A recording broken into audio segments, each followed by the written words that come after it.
Looking for a job? No, it's tough out there. I guess it's the recession. There's always something out there. Well, the way things are looking, it's all we're going to have left is service jobs. What do you mean? Work will come back. Are you kidding? We're outsourcing everything now. I guess I know what you mean. Remember Allie? She had to go to India just to get a job within the field. Soon we're just going to be a country of waiters. Do you think that's actually going to happen? My name is Eric Olson, and currently I'm in Political Science 12, Comparative Governments, class number 22670, taught by Professor Mike Petrie. I asked some of my friends and family to help me pull together this project by getting some of their reactions when I mentioned outsourcing to specific other countries. In the video you will see a few of them and their concerns. My main sources will be from the text Countries and Concepts by Michael Roskin. I will have other sources and they will be cited at the end of the video. I feel that outsourcing is a great topic for comparative governments class due to the fact that every country will have a different opinion on the subject. Outsourcing is usually a term that is relative to the United States and other Western powers, mostly due to the fact that traditionally we are the ones taking jobs out of one's own country and moving them to another. My project will be focusing on the United States, Mexico, India, and China. These countries I feel are most relevant due to how their economies are impacted by the issue. We will start with our view of outsourcing in the United States. Yeah, I think a lot of companies are leaving the United States and settling down in other countries to do business. Probably the unions have a lot to do with that because it's very expensive to be involved in a union. Unions are a very common target to pick on. My mother expressed a common belief as to why businesses are leaving America. Many argue that the once relevant unions are cannibalizing themselves by making it impossible for businesses to make money. However, Roskin provides data that supports the fact that the United States still has a very low unit labor cost for a Western country.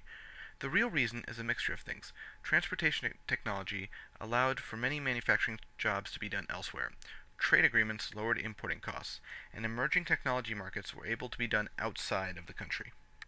The initial act of outsourcing jobs was financially successful for many companies. It started in quantity in the 1970s. IBM began putting servers in India, a small job market that was not seen as a threat to work initially. Now, however, outsourcing meets with very mixed reactions.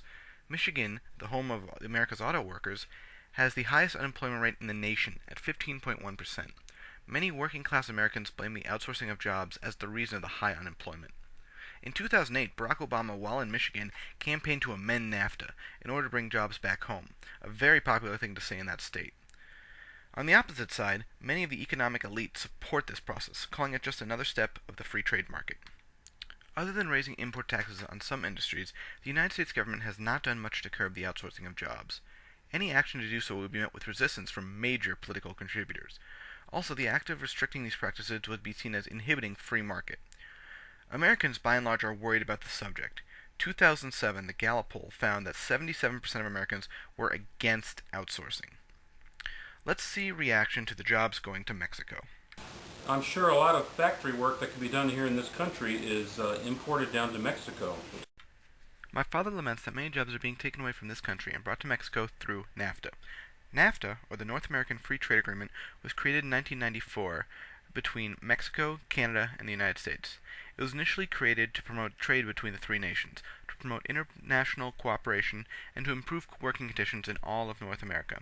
To this day, Mexico is one of the chief recipients of American-made machinery, while we import crude oil from that country. As mentioned earlier, outsourcing is a localized term in the United States. A more common term is globalization, named after the ever-expanding global market. Many other countries will also call it westernizing or Americanizing. Many rural Mexicans who take these jobs are shocked by the terrible working conditions. Mexicans see their neighbors to the north living large off the products that they produce for us and see very little benefit for themselves. The Mexican government sees the amount of jobs that their country receives from this agreement and the products that they import. The country as a whole looks the other way on working conditions in order to keep the large American company contracts. It is estimated that 10 years after NAFTA was created, about 3 million manufacturing jobs had gone to Mexico. However, by the early 2000s, Mexico found itself directly competing with many other countries that had free trade deals with the United States. Many South American companies were willing to do the work even cheaper, and international shipping made many offshore countries viable partners. Many jobs that have been migrated from America to Mexico are again leaving for other countries. India? Isn't that where they send all the tech jobs? As I said in the introduction, a close friend of mine currently lives in India. She found it difficult finding work in her technology field and was offered a supervisor position in India that she took. The jobs that are outsourced to India are primarily technology-related jobs. Our textbook explains how India has managed to, by and large, bypass industrializing, creating a large market of agriculture and service jobs. The country is also a great example of the vast drift between upper and lower class. Many of the technology jobs require an education that 90% of the country does not possess. In contrast, the technology field creates most of the economy for the nation, meaning 90% of the country's income is produced through 10% of its citizens. The last part of my project will focus on China, the emerging powerhouse in industry. Well, I think we're going to all have to learn how to speak Mandarin. Politically, China makes a lot of Americans apprehensive. My brother repeats a line I've heard a lot over the past few years. China is the most populated country in the world. The government is able to keep most of the bad press and dissidents from their own people. China also has an unparalleled growth over the past decade, bringing it closer and closer to an equal economy with the United States. The difficulty lies in the fact that China is the go-to country for labor by a majority of Western nations and some other Eastern nations. China reports that the business of outsourcing is higher than $10 billion a year. They are also expecting themselves to be the largest technologies outsource in 5 to 10 years. China's GDP is the second highest in the world, a feat they have managed to pull off in a relatively short amount of time. The nation is also appearing to be the least affected by the current recession.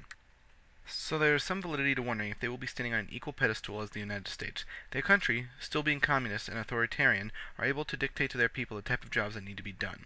Most of central China is poor, and like Mexico, a living wage is low. The difference being is that China is able to throw resources directly at the business due to there not being a private ownership. We are now able to get a true glimpse of how China's people feel about their new role in doing much of the world's dirty work, a role that is sending them to the economic top. On the screen now are the sources I used in my report. Thank you very much.